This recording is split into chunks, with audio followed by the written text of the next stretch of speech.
Welcome to episode 36 of Pineapples and Thorns. I'm Kat, and with me tonight is Peter. 3 stars for the good guys. And a very special guest with us tonight, Vodka Soda. Welcome, Vodka. Well, thanks for having me. And what can I say to introduce this man? He's the OG founder of The Rated, master of the Queen Charge, an OP player, and all-around great person, and currently a co-leader at Red Thorn. Peter, you want to give some CFF news? Well, thanks for joining us, Vodka. So quickly, the CFF is... Well, can we just jump back to SCWL? Red Thorn didn't do so well this week, or this month. We actually demoted again in Red Thorn. So even though we were running 30 and that we thought that was our jam, we kind of might have slipped back to Masters 2. So there'll be some changes. I hope come September we'll just drag ourselves back into Champs. I think Champs is where we belong.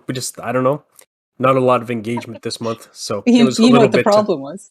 No, what was the problem? Well, you let Magnus and me organize it. So. Okay. I'm lucky. We might have to just try that again then, just to break your streak. No. How low can we go? We don't want to find out. Today, being August 14th, we ran the Town Hall 14 Royal Rumble. I was not able to watch, but I heard Miss P drew the number 10 spot and was able to hold on and win the Town Hall 10 Royal Rumble title. Yep.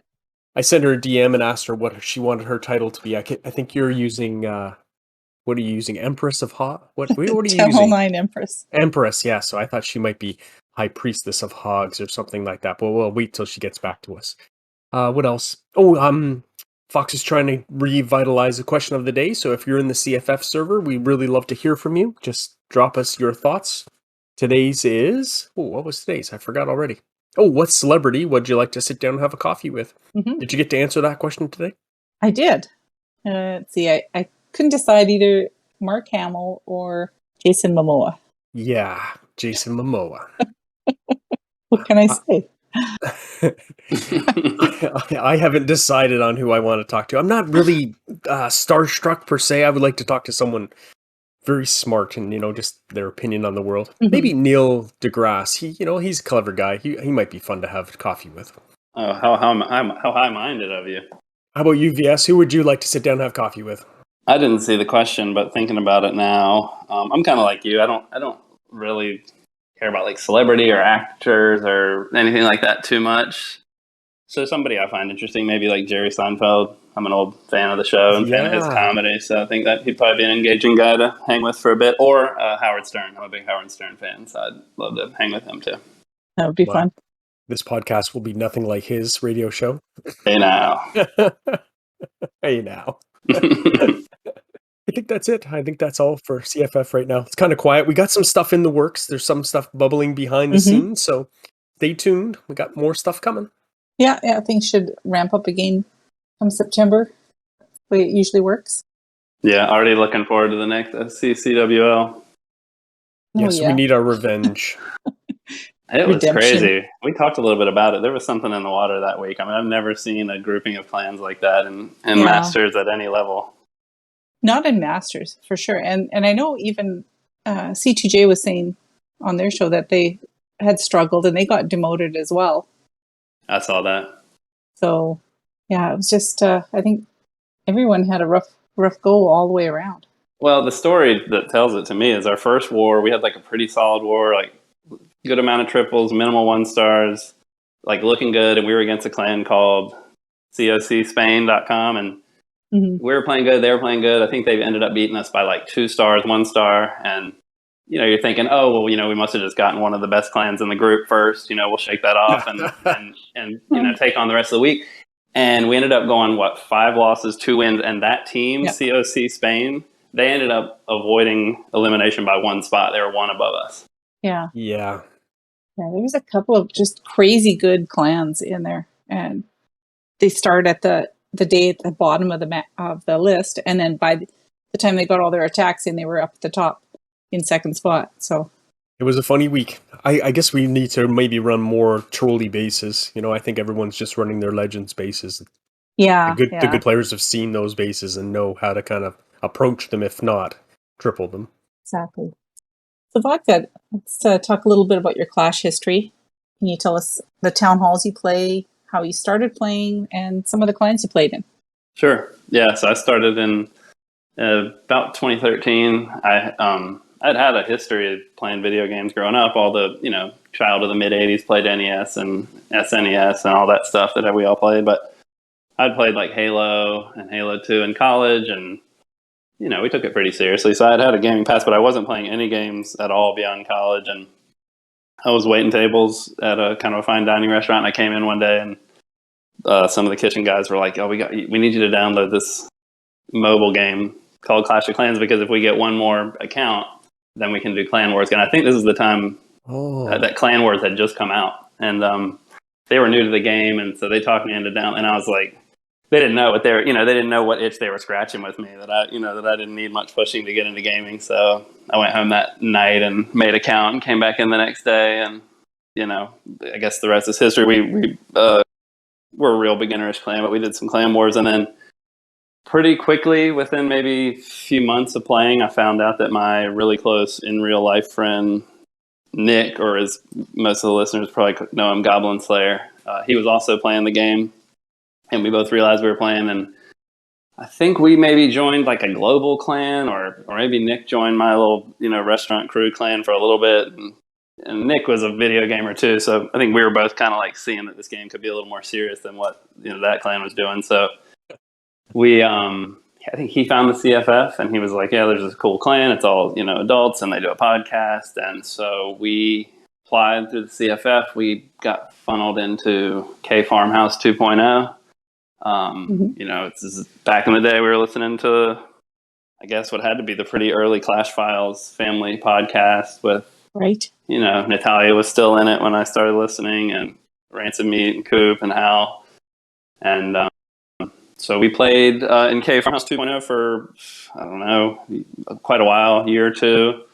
Loved it, loved everybody there. But Nick and I were getting a little more into the competitive side of the game. And there really wasn't that much of a competitive side, I guess, compared to now. But we were kind of wanting to spread our wings and get a little more competitive. So we went off and started like what we considered kind of a casual war-minded clan, I guess, kind of like what Red Thorn has going on somewhat, called the Raided.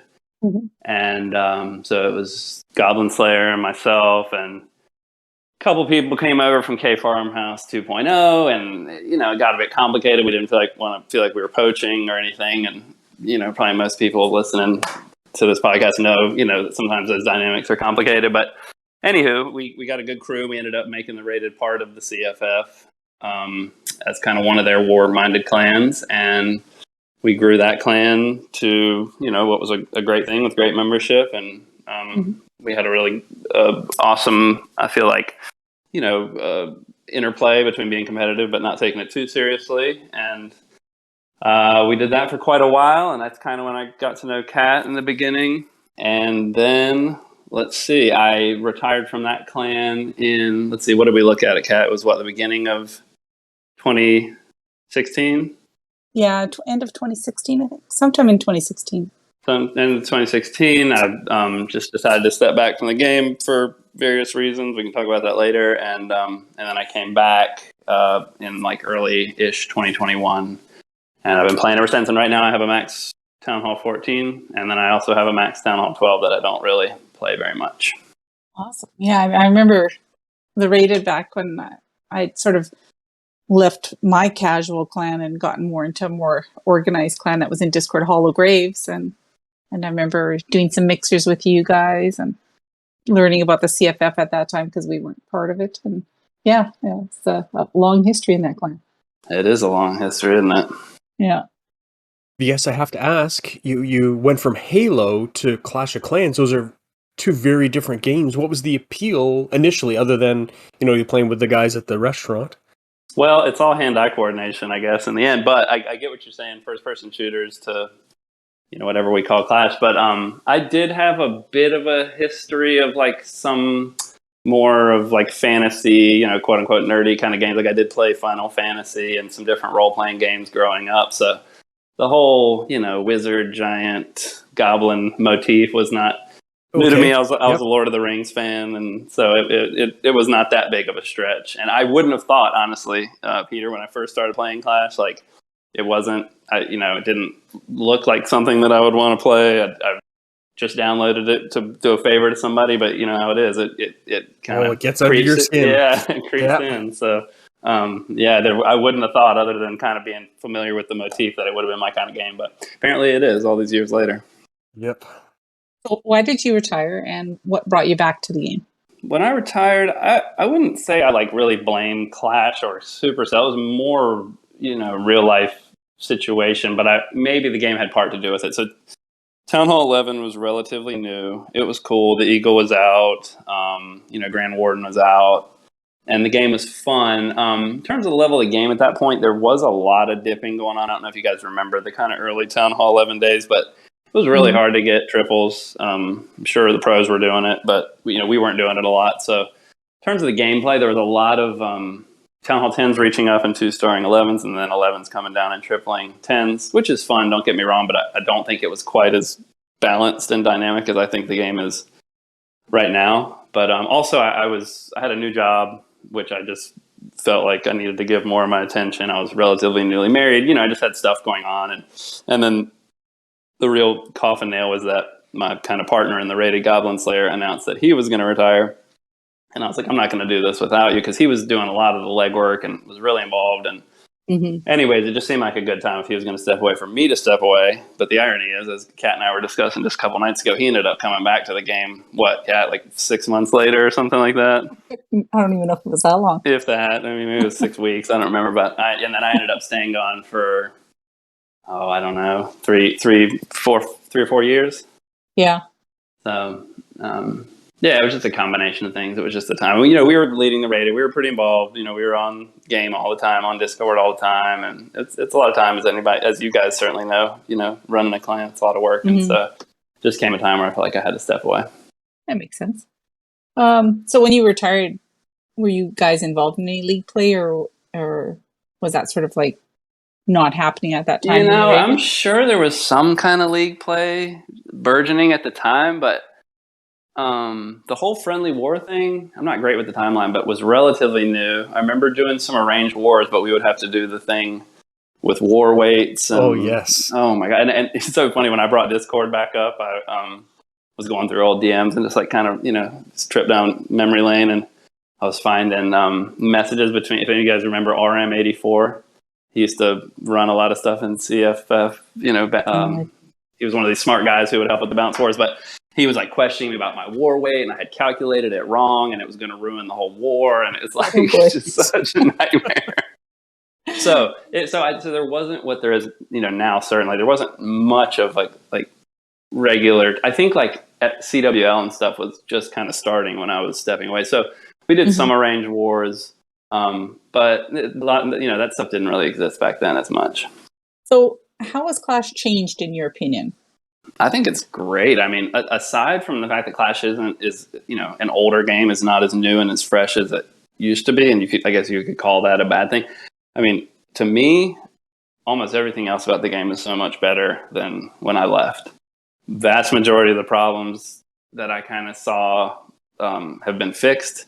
All these quality of life balances that had happened while I was gone, and that had happened since I've been back in the last year and a half, I think are great.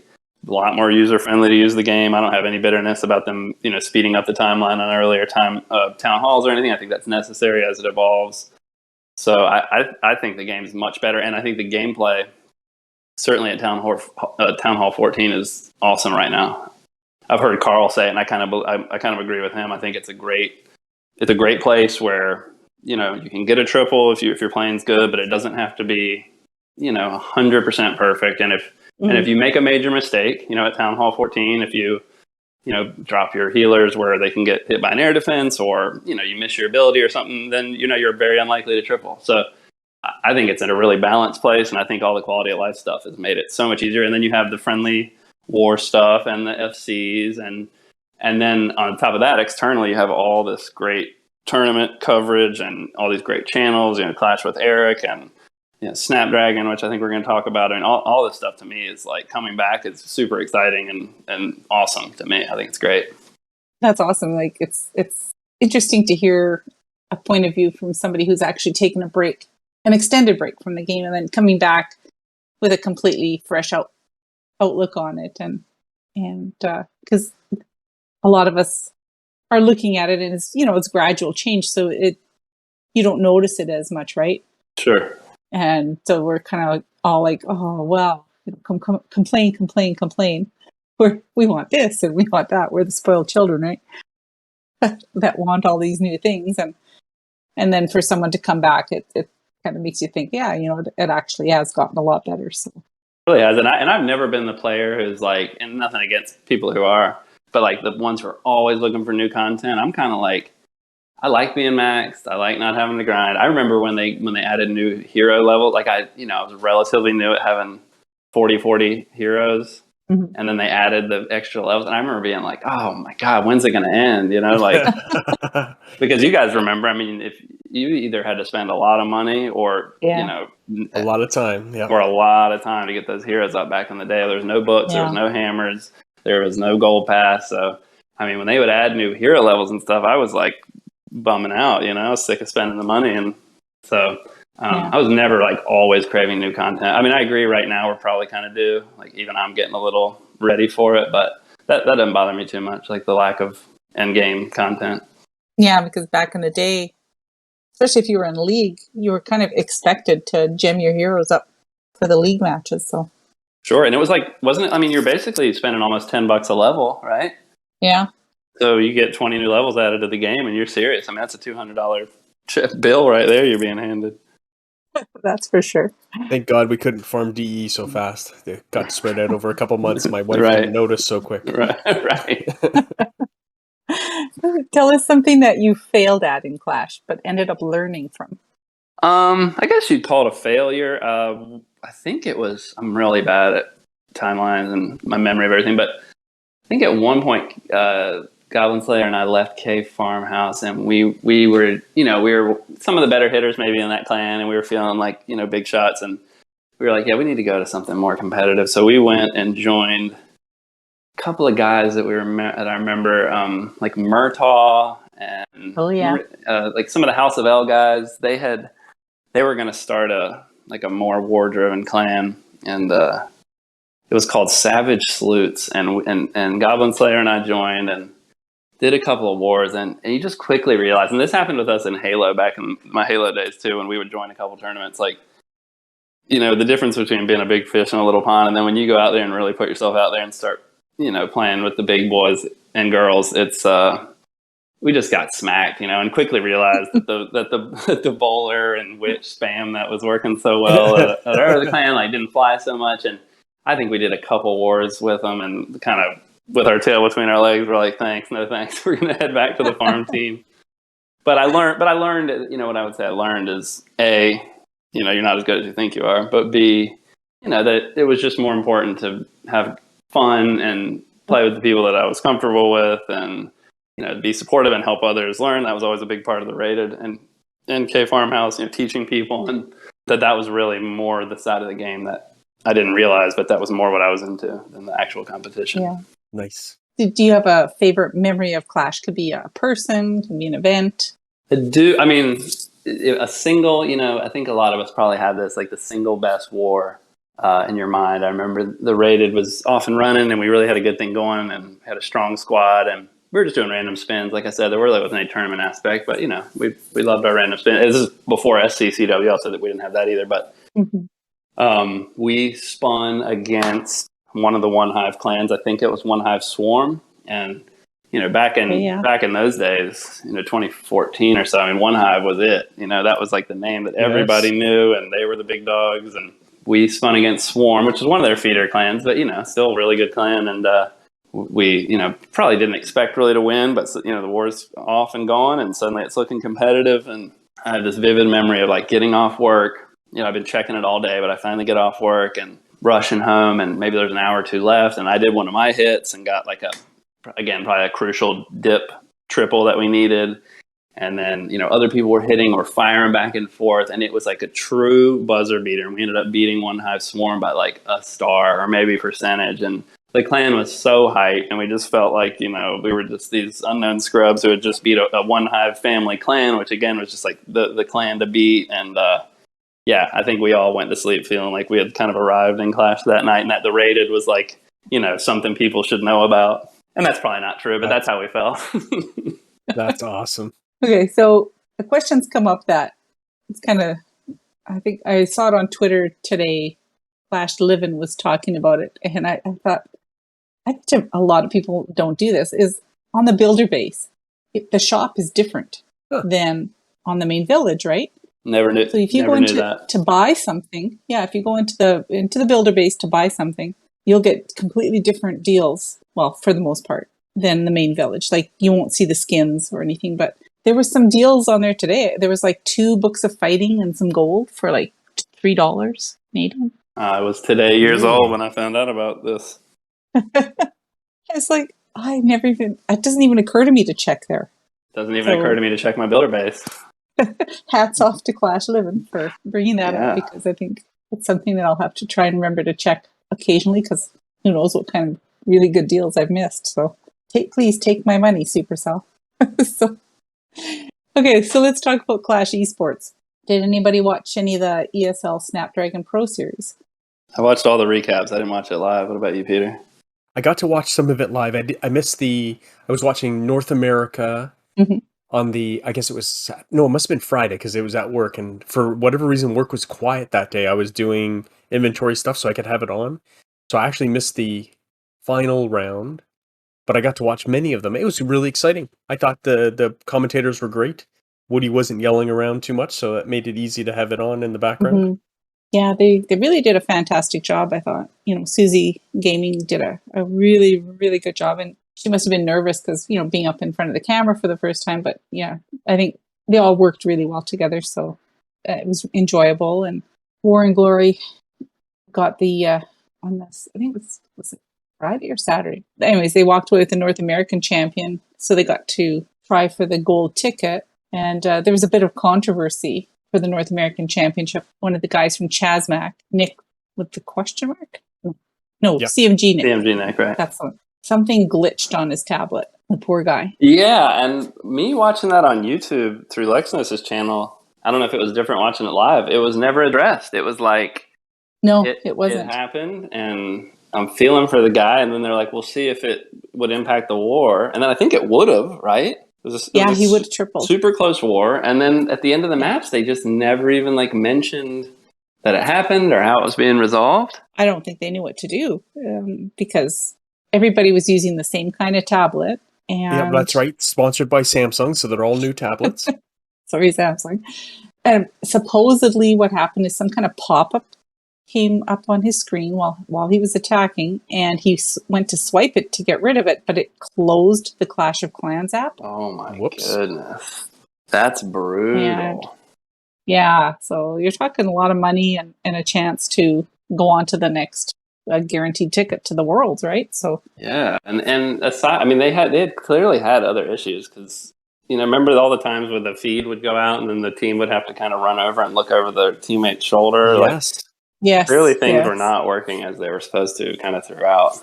Yeah, it's unfortunate. So, but other than that, I really enjoyed, I think I watched almost all of the matches that were being broadcast, and the teams just did an amazing job. And yeah, I love all that stuff. Kind of like I was getting at earlier, I'm so impressed with it. They got these guys wearing blazers and they're treating it like a real sport. And then you get to watch the gameplay, which is great, but they're doing post games, and they're bringing in Kronos from another team to comment on the event that just happened, and he's giving his expert take on the momentum shifts and everything, and it's so cool. I'm just so into that side of the game, and I think it's probably a minority of the money, obviously, that Supercell makes is off that side of the game, but I'm glad to see that some priority is getting put into that because it is fun to watch for players like us. And it was great they could do a live thing, right? So the guys get to shake each other's hands, and like you said, they have that little glitch and they can run over and look over the guy's shoulder to help him spot. Yeah, that was good for me. I'm tired of being isolated. Yeah. I think that's what made it more interesting for me too, is just to see them there live again, get that energy, right? Right. And so that was a lot of fun. And now moving over to the new thing that they've introduced in game is the championship qualifiers where basically anyone can put together a team of 5 players and compete. Have you guys seen some of the stuff on Twitter about the issues they're encountering? No, I heard you talking about some of it, about issues with friendly bases and stuff. Yeah, I think basically, I guess a lot of teams are not used to the whole idea of a friendly war where you have to select your base on the map and save it. I mean, I run into this all the time with CFF events, is so many people, because they're not involved in that, so they don't know about it, right? So I've put together this handy dandy instruction manual on how to do it. And I was, people mentioned that for an event like this, it should have occurred to them that a lot of players won't know how to do this. And just as a courtesy reminder, please remember to change and select your base. Yeah, type of thing. maybe a little walkthrough on where the circle, the button that you got to push, and that's what I did. Yeah, because I'm sure people use the wrong army too. The same thing. If they got their base right, Yeah. You go in and you think you're doing a Super Bowler hit, and then the whatever thing you were practicing in FCs earlier pops up. That's a real stomach drop moment. Yeah, I'm sure first time they do it kind of glitches, right? But or issues. So hopefully as they go, things will smooth out and people will know what to expect next time. We got some fun questions now. We're just going to hit you with these, Vodka, because Peter and I have answered these many times. Sure. How did you come up with your account name? It's funny. I don't think I've ever talked to anybody in this game about where my name comes from, and it's kind of a weird name. It's not very Clash related or funny or tough sounding or anything like that. It's just kind of an innocuous drink name, but so here it is. So, I talked earlier about how I got kind of roped into this game through my friends at the restaurant. Well, we used to go out, as restaurant crews do after the shift, and we'd go to our bar, our neighborhood bar, and have drinks after work frequently. And the guys I was working with that were, playing Clash and that were in the back of the house situation were kind of good old boys. I remember they'd always drink Jaeger or whiskey or beer. That was like the three things. That was it. That was all they drank ever. And they liked me. I got along with them, but I was way different than them, And so when I would come into the bar, I would frequently start my night with a vodka soda, which I assume that's popular in Canada too. It's just vodka and sparkling water and, lime. And I liked it and I would order it. And these guys saw me order vodka soda and they laughed at me. Like they acted like I was drinking the most frou-frou, like girly drink. Like it was like an Appletini or a Cosmopolitan or something. They're like, vodka soda. Like they couldn't get enough of this. So they started calling me Vodka Soda. It was like my nickname. So when they got me to download Clash, to be funny, not thinking I'd be playing this game, a decade later, I just picked the name Vodka Soda to kind of be self-deprecating and get a chuckle out of them. And here I am all these years later. And, if I had it to do, I have a couple of cooler nicknames that I've used over the years that I probably would have used in Clash, but Vodka Soda's it. That's how people know me. So it's keeping the name. That's a good story. Yeah. Okay, I love that. And you could always start new accounts, to use up those other good nicknames. Yeah, but I'm not going to do that because Kat heard me complaining recently. I hate when people have all these different mini names and you're expected to remember who everybody is. I'm not going to do that to you guys. My mini is VS 2.0 if you don't know, so I keep it easy for you guys. That is a good thing to do. Yes. Super easy. So what are your favorite town halls to play? 14's awesome. I'm an in-game guy. I have my 12. Like I said, I think 12's really good, but not good enough for me to go want to play it. I just don't, invest time in it. But 14's great. 12 seems really fun. Everybody loves Town Hall 9, and everybody has like this affinity for Town Hall 9 and this nostalgia for Town Hall 9. I kind of rushed through a lot of my Clash, and by the time I found the CFF and like found more competitive play, I was a Town Hall 10. So everybody was like, Town Hall 9's the best, Hogs, blah, blah, blah. But I had breezed past it, so I really never played competitive Town Hall 9, so I don't have that nostalgia at all.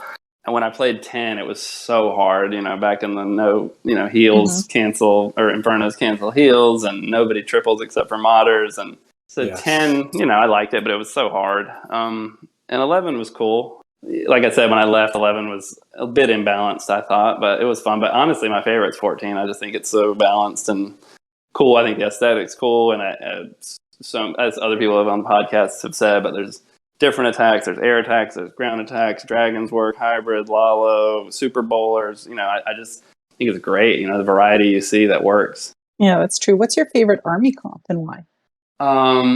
Lalo. You guys probably know playing with me. It's Lalo. It always has been any kind of Lalo. I like Queen Charge Lalo, but Blizzard Lalo, it's awesome. Sui Lalo, I love to watch the pros do those. It's just kind of the most fun to watch and the ultimate challenge in the game of Clash, if you ask me. And were you doing Lalo right all the way through Town Hall 10? No, Lalo is relatively new to me in terms of being able to succeed at it. On my Mini, I was getting okay. On my 12, I was getting okay at Lalo there. And then on my main in 14, I'd tried and failed Lalo like a bunch of times. Like I would be like, I'm going to learn it. I'm going to watch the videos. I'm really going to grind it out. I would do that. And then like a month later, I'd be like, I'm giving up. It's too hard. You know, I don't get it. I can't do the headhunter drop and blah, blah, blah. And I did that several times. And then when I came to Red Thorn, I think at the time I was running Super Dragons and having good success with that. And then Lolly got me doing the Super Bowler smashes, and those were working really good. But as she has lamented many times recently, it just felt like suddenly all the bases were like, you know, anti-Super Bowler, anti-Flame Flinger, and you go into Legends and you just couldn't find a way to come in. And I was like, okay, one more time. I'm going to try Lalo. I'm going to, you know, again, face the ultimate challenge in Clash. And I, you know, watch some videos on how to do it. And, you know, one thing I will say that is like so great about the game right now is you can watch, you know, the big veils or the walkthrough videos where they show you, here's how you do an attack. And that's great. And I love those guys. And I've watched plenty of those. But I think the way I've finally learned Lalo and finally, in my opinion, taken my Clash game up to like another level is just watching like 30 minutes of pro coverage a day, you know, and they're not describing the attacks, but you just watch enough of that stuff and you'll start to absorb how the pros drop their spells, how they're deploying their loons, what little tricks they're doing with their headhunters, tricks, you know, a million little tricks, how they handle a single Inferno when a hound approaches their queen.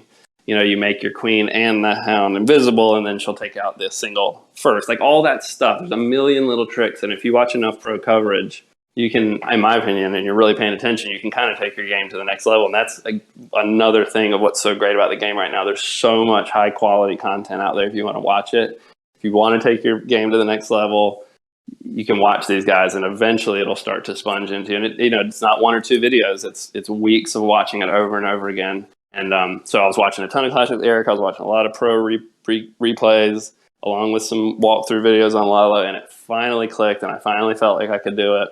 And so no, it was a late thing for me to finally get Peter after trying and failing so many times. So if anybody listening has gone through this of trying and feeling like you're getting close, and then you just kind of give up because it's just too hard, I did the same thing, and it took me many times of trying and failing to finally like feel like it clicked. I've been there. I tried that Zap Lalo, I guess, at Town Hall 14. I just could not get the timing down.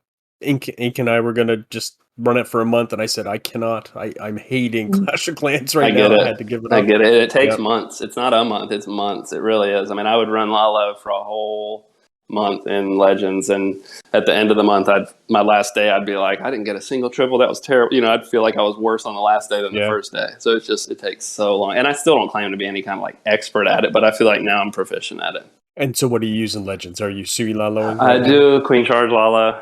Queen Charge, yeah. So I do standard Queen Charge Lalo army, and then I do a Yeti Bomb in the CC, and I always have a Flame Flinger, a Log Launcher, and I'd say 80% of my attacks use one of those two CCs, and if neither of those makes any sense, I'll use a blimp, like a Yeti blimp, to take out a compartment and go from there. Yeah. But yeah, the whole ground kill squad log launcher deal with the Queen Charge on both diamond bases and box bases works really well, and you know there's a lot of those in Legend League, so you can use that attack a lot. Almost makes me want to try Lalo. Almost. You should do it. There's always September. After CWL finishes, we'll start. We'll give it some consideration. Sorry, I'm losing my voice here.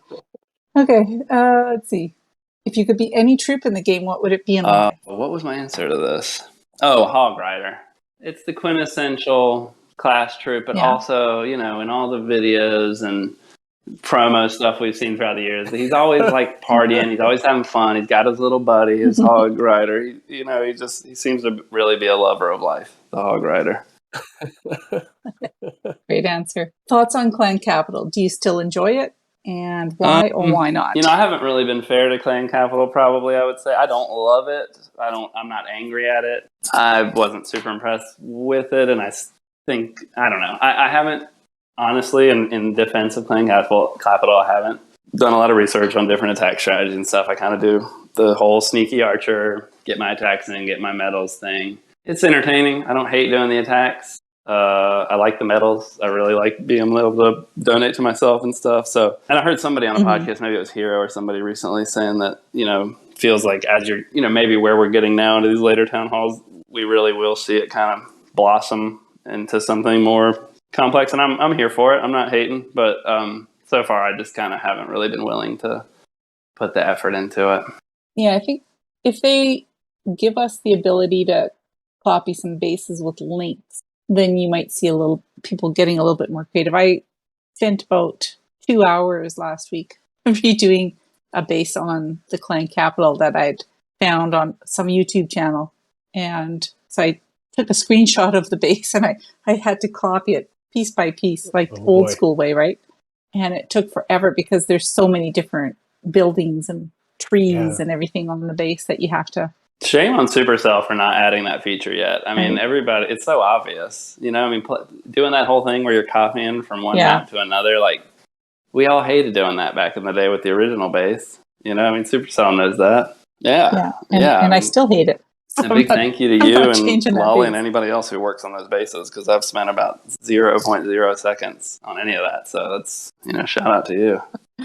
I guess that leads into my next question. If you could ask Supercell to do one thing to the game right now, it's a no-brainer to me. But it would make the game so much more fun for serious players. And I guess we'll tribute Carl to it. I mean, he talked about it, but it seems like a no-brainer. But it's being able to use any super troop during your war attacks, basically making your war attacks kind of like your friendly war attacks. It would just be so much more dynamic. The whole buy a troop for 3 days and you're locked in for, I mean, it's been talked about ad nauseum on all these podcasts, but it's so archaic and nobody likes it. And I don't know of another game that really follows that recipe, so to speak. And it would be so cool if you could look at a war map and say, oh, I'm going to super bowler that, or Lalo this, or, super drag that, or like people talk about, like add a ice hound into the mix, or, niche troops like that don't see a lot of play. It's the time. They got to do it. It's crazy. Yeah, I think you're right. It would definitely lead to a bit more creativity with people with their war attacks, because, if I unlock super bowlers and wall breakers, because I have to have my super wall breakers, I'm stuck with them, like you say, for 3 days. So I might run across a base in war that says, wow, this would be a great base to do super drags on, or super Valkyries even, or like you say, throw in an ice hound. But you can't, because you're married to these 2 troops that you've unlocked. It's so outdated, and of all the things that were kind of outdated that they fixed, that to me is the one that's glaring. That is like, it would be so night and day for them to turn that switch on. Maybe they'll listen. Keep hoping. Do you have a most hated defense in the game? Or this was the easiest question for me. The most hated defense for me is the tornado trap, 100%. Because I do a lot of Queen Charge Lala, but one of my other favorite attacks, if you play with me, you might know, is a Blizzard Lala. And I mean, that tornado trap, you can't see it, and it will end your attack. If you drop your blimp in the wrong spot, it will end it before it begins. It's the most frustrating thing when you drop that blimp and watch it start to spin around. It's just heart-wrenching. Heart-wrenching, I agree. And I got a favorite defense too. I just because you have both single target Inferno.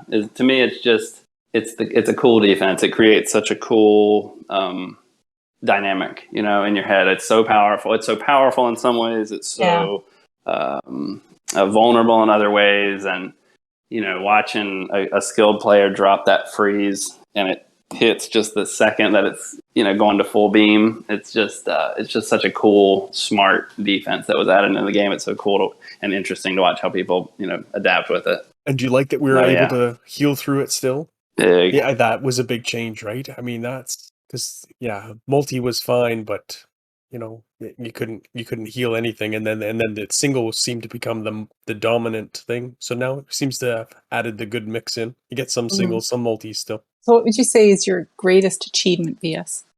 Can be in Clash, can be in real life. I mean, I'd have to talk about my child or something like that, or my job, but just the rated probably. I feel like at the time we had it going, the same kind of pride you should feel, Kat, and you too, Peter. Like, it just felt like it was a thing that we started from scratch. I remember literally typing in the letters to create the name. I think I came up with the name, and I remember inviting the first people over, and it's such a new thing. It has no life to it. And when I left, it was a community. It was so cool, and it was a part of the CFF. Don't get me wrong, a bigger community that was there before me, but the rated was cool, and there was really good players. But everybody, I feel like, was friendly and nurturing, and we would help people learn, and we would help good players get better, and we'd help not so good players get good. And I was proud of it. It felt like maybe more ever in any aspect of my life, like building a community that kind of went on beyond me. And I remember going back when I came back again to Discord and looking at all the activity in the Discord, Kat, and you're part of a lot of it, but just how the CWL leagues and everything that had gone on after we left, and there was a sense of pride, we had started that going, and hopefully so many people had fun, and so many people had grown in something they love because of in some way something that me and my friend Goblin Slayer started.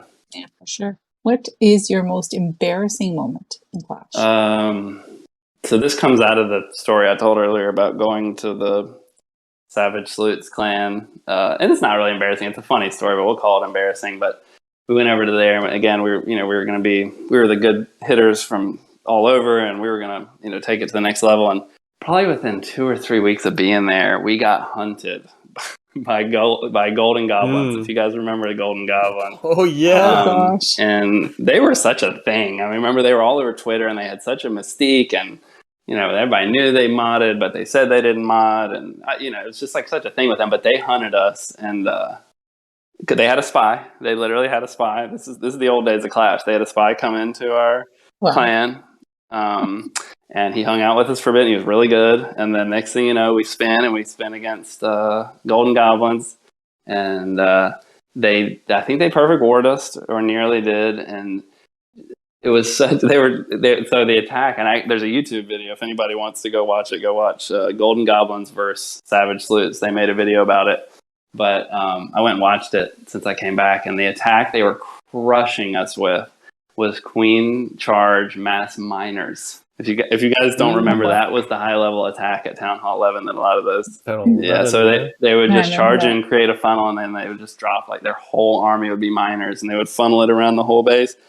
And my base is on there getting wrecked, and so is everybody else's. And it was just a beating of epic proportions. And then they made a video about it, and they were all over Twitter, making fun of us, and it was their big moment over us. What is your favorite hobby or activity outside of Clash? Right now, probably backpacking. Section hiking the Appalachian Trail is 2,200 miles. I have a goal to do it all by the end of my life. Right now, I've done about a third of it. I live in North Carolina, so it runs kind of near my state and then up north. So, I've done about 700 and something miles of it so far. I'm going to go do 100 miles of it in a couple of weeks, and hopefully before I die, I'll do the whole 2,200 miles. But it's a long trail, but hopefully it's a long life too. So exactly. So let's talk a little bit about CFF events.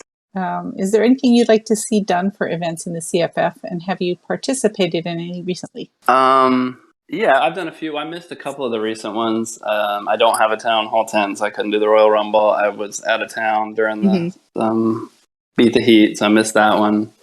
I love all the CFF events. I mostly like the Town Hall 14 driven ones, whenever people have done things like with the Legend push, kind of like what we're doing this month, where you get a bunch of 14s and do a big war. That's always fun. But I'm appreciative of anybody in CFF who puts together these events, because I haven't put together an event in a long time, and it's always fun. It's such a fun thing we have with our groups of clans, and you bump into people you quote unquote haven't seen for so long, and talk junk and hype each other up, and I just think it's so cool, and I'm so appreciative whenever somebody puts together an event where people get excited and people get together, and it feels like seeing old friends. It's so much fun. I think they just kind of add another layer to the whole game experience because, you can be in your clan and doing random spins and friendly challenges and that. But then it gives you an opportunity, like you say, to sort of mix with some of your, not just your family clan members, but like friends outside of the CFF as well, because we get a lot of people from our friends over at C2J and other clans coming over to do these events too. And it just, I think it just kind of builds a really nice sense of community. Yeah, it's great. I love them. Yeah. So it is the 10th anniversary of Clash of Clans. Let's talk a little bit about Clashiversary.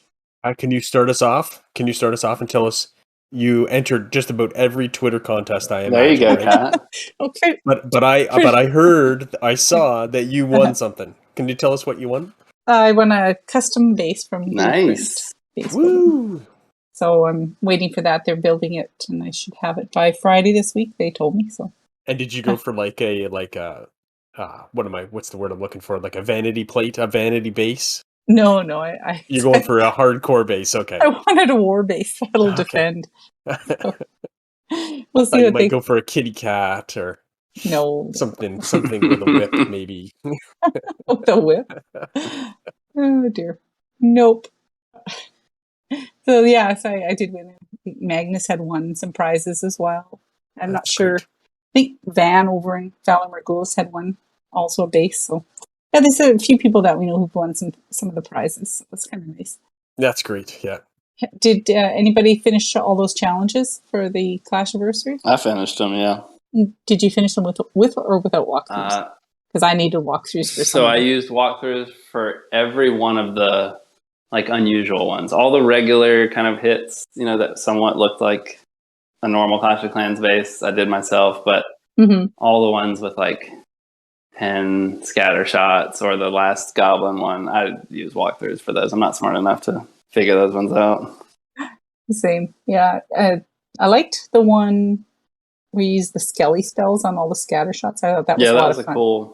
That was a cool solution to that, which I never would have thought of. Exactly. No. I would have been there for days. But the regular base ones, I had fun, kind of doing them over and over again and kind of reliving those. Like the Town Hall 10 Lalo one was fun, and the Super Drags at 14. Those were fun. They took a couple tries, and it was. I got what they were going for there. It was cool. Yeah. I actually struggled with the builder base. Oh, that one I wasn't even close. I could not get that in one go. Close. Oh. And finally fun. I watched Itsu's and he says, okay, protect the thing from this side. I was even attacking from the wrong side compared to Itsu, so that was good. I needed the walkthrough on the builder base one. Terrible. I was really happy with the Town Hall 10 one because I can now say that I've done a lot. Hey, yeah, see? You're hooked now. September's coming. So what about, let's talk about some of the prizes because, there was 10 levels and each one you got a different prize and it ranged from various potions to, I think there was that free skin, which is kind of pixely. The scenery, yeah. Yeah, sorry, the scenery. Did you guys like the prizes? Did you think it was enough or was it? It was fine. I think you would assume they would do it in kind of an ascending order where the prizes get better. That would be It was weird when the final prize was a training potion. It felt like, I don't know, they were asking for trouble, right? And I thought the whole idea of going through the levels and, nostalgia and doing the old town, I thought it was cool. That was fine. I got nothing bad to say about it. And the whole arcade game was a nice effort. I mean, I didn't get a lot out of it, but it was cool. And then all the retro stuff they did with the marketing, I thought was smart, and it created a kind of buzz, I guess, so to speak. But the only complaint was those prizes. I mean, the way they arranged the prizes was nonsensical. Someone described that, or one of the video guys made it up, said, if you didn't find walkthroughs and you were just a casual player, what could you expect to get? Maybe you could expect to get half of those stars, so 16 or 18 stars, and therefore you would still get that book of everything, and therefore that was kind of their tipping point, kind of a peak in the middle and then down. So I kind of saw that point. I really appreciated the book of everything on my, I have a middling Town Hall 13. So all those things were very valuable to me. Yeah. I don't know. I just, from my point of view, I was kind of like, every year they've given us a special troop, They've given us the little obstacles, which is kind of nice. But I kept waiting for the party wizard pop out or the royal ghost, Those were so much fun to use. So I was a little disappointed that they didn't give us something like that. Yeah, at one point we were hoping for them all to be released together, weren't we? Oh my gosh, can you imagine? Well, they did bring back the shrink trap Oh gosh, yes. on that last challenge. That was driving me crazy because I kept time failing because they just slowed down so much. Yeah, that one was tough. The shrink trap one was tough. It took a lot of tries, even with the walkthrough for me. Mm-hmm. Yeah. So, and then other than that, we had the August Gold Pass. We had the Hardy Royal Champion skin and all the various pixel skins, and the free skin was the Pixel King. Did you buy any of the skins for the scenery? I did not. I didn't buy any of the skins. And honestly, can I be honest? I don't know. How do you get the BK skin? I tried to get it, and it said you have to do some challenges, and I don't have it. I'm just trying to think. Yeah. The BK skin was on the Gold Pass, wasn't it? Like second or third thing? Yeah, on the silver is that pass. what it is? Oh, maybe I already have it then. But no, I didn't get any of the extra skins. But I like them, but it's not enough to buy them. Do you generally buy skins? Lot. No, Are you like Kat? No, I know Kat's okay. like this. Kat's the skin queen. No, the only one I think I bought since I got back was the barbarian with the flaming sword, because that's just too cool. That's just worth it. Yeah, for sure. So let's talk a little bit about Town Hall 15. Do you have any thoughts on that? What could it involve? When do you think it'll drop? Not really. I'm always so impressed when people come on these podcasts or see people on Discord with all these creative ideas of like what it will be. I have no guesses. I'm so unimaginative. I have no idea what it'll be. I'm excited for it. I think they're on a good roll of keeping the game balanced. I hope it'll build on that. And in terms of when it comes out, I know there's people that speculate that it will have to have something to do with Worlds. Yeah, so I think I would say by the end of the year. That's the only thing I would be confident of. Is there anything that you think Town Hall 15 will have, like in terms of any guesses on troops or? I have no theories. Absolutely. No, what do you guys got? Have you heard the one where they, everyone's about this Goblin King, right? The fifth hero, because it's an odd town hall number. But some people have thrown forward the idea of the Goblin King coming out of the town hall. What do you think of that? Like a second clan castle almost. What do you think of that as a Town Hall 15? Well, defense? I like it. The town hall since, I guess 12 has had this ascending level of self-defense. So I think, you got to kind of take that to the next level. That's a given. And and a hero that comes out like a protective, goblin type situation, like you're talking about, that patrols like a small area, or maybe he comes out when you first make contact with the town hall, or maybe he comes out when you enter a certain proximity. But that sounds like a cool thing. Some people have done around like, you went from the Tesla on the top to the Inferno on the top. So maybe you go to like a scatter on the top, but the hero coming out sounds maybe even kind of cooler and more creative. Well, and maybe we've already seen that because the last challenge had the Goblin King popping out and throwing bombs at you. Is that what was throwing bombs at me? Yeah. Okay. Yeah, I like that. So maybe that's just a little foreshadowing. I think that sounds cool. So one thing, I always have this on my wish list, Peter, this, is I'm hoping that they give us a couple of things, either bigger clans, perhaps the ability to select or adjust your Legends army before you attack. Like, on Builder Base, you can pause for a few seconds and change your army comp a little bit. So that would be nice in Legends League to be able to do that.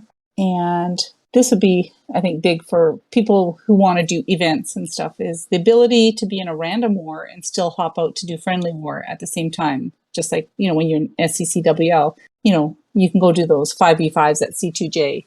Yeah, without having to worry about missing the Friday spin. Yeah. Exactly. Yeah, I think that's a given. I don't know why they wouldn't do that. And you could do so many little mini wars at the drop of a hat whenever, like you got some people that are up on a Friday night and arrange a little 5v5, and it doesn't need to be any planning. That definitely seems like a no-brainer to me. The changing of army in Legends, I kind of have mixed feelings about. I guess it would be cool to maybe be able to adjust, but I also think like that's kind of the fun with Legends. Like you take your army and you kind of got to be able to hit every single kind of base with it. So that's one that I could see it being an life improvement type situation, but I also kind of have more mixed feelings about that one because I don't know. Like War is where you can adjust your army, and Legends is where you have to pick an army, and it has to be an army that you feel confident you can adjust to any base style, and that's part of the challenge, and part of the kind of vibe of Legends. Peter, I'm going to let you handle this next part. Red Thorn has some news. Well, we've talked about it lots of times. Yeah. We're always full. We're always struggling to kind of, get our friends in. If, someone just wants to drop by and do a war, it's always a scramble.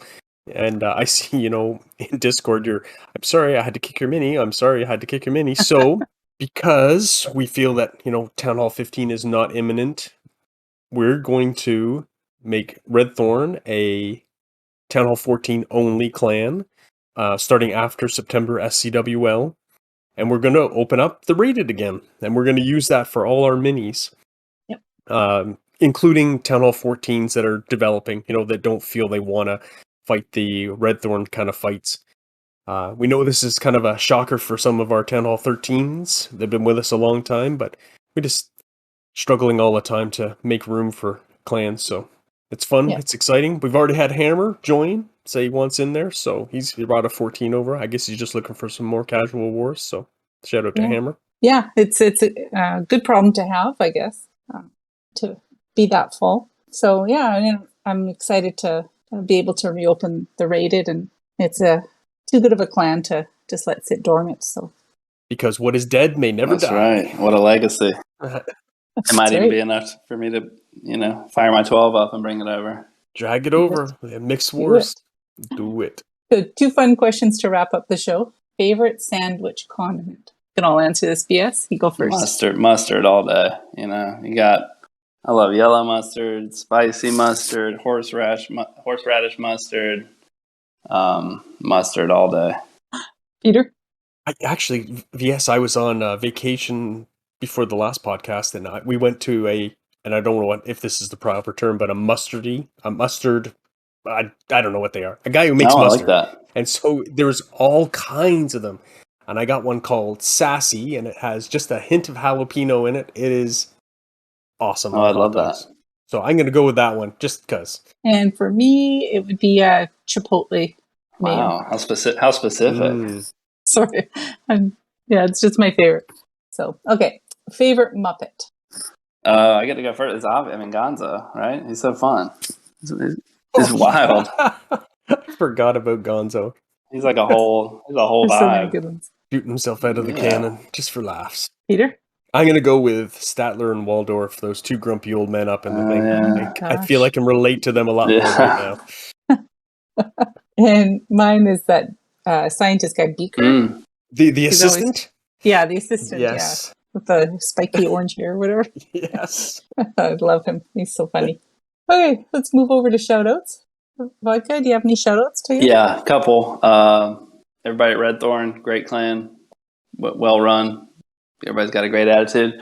Got to shout out Miss P. She's my home girl. She gives me a shout out every now and again, and we always like to DM each other and catch up. And I will shout out Carl for running the Friday 5v5s, which have been fun and are becoming kind of a part of my weekly routine. And appreciate all the work he and his cohorts do to wrangle everybody and arrange those things. That's awesome. They're a lot of fun. Yeah. Peter? My shout out is to Wizard of Woo. He didn't actually throw any shade at us trying to win that Order 69 event. So thanks. Okay, my shout out's going to be to the leadership team at Red. Fantastic group of people. And also to C-Note. I heard he was sick tonight, so wanted to shout him. Good. And shade outs. We don't do a lot of these, but I got nothing. I'm sorry. I'm all sunshine. No shade here. Peter, do you have any shade outs? I have a funny story, and yes, my wife and I went to a baseball game today. It's her girlfriend. She walks with this lady, and they decided we needed to meet as husbands. So this fellow proceeded to drink a god-awful amount of ballpark beer. I don't know. He must have a very good second job. And then we went out to dinner after, and we sat on the patio, and he managed to get up and he's standing at the rail, screaming at this guy in a Lamborghini SUV. I don't even know what it's called, telling the guy to light it up, light it up. Oh And there's these little kids around us, and I'm like, dude, you have lost your mind. So shade out to him. Oh, I cannot beat that, so I have no shade outs. Ah, boo. So thank you, DS, for coming on the show tonight. Much appreciated. Thanks for having me. And thank you, everybody, for listening. The CFF is a family of clans in games such as Clash of Clans, Clash Royale, and many of the other Supercell games. We love to provide content via podcasts and other media. You can visit the Clash Files Discord to apply to any of our clans or to support our pods and events. As always, please send us your comments, ideas, and questions on Twitter at RedthornCOC or join the Clash Files Discord at discord.gg/clashfiles.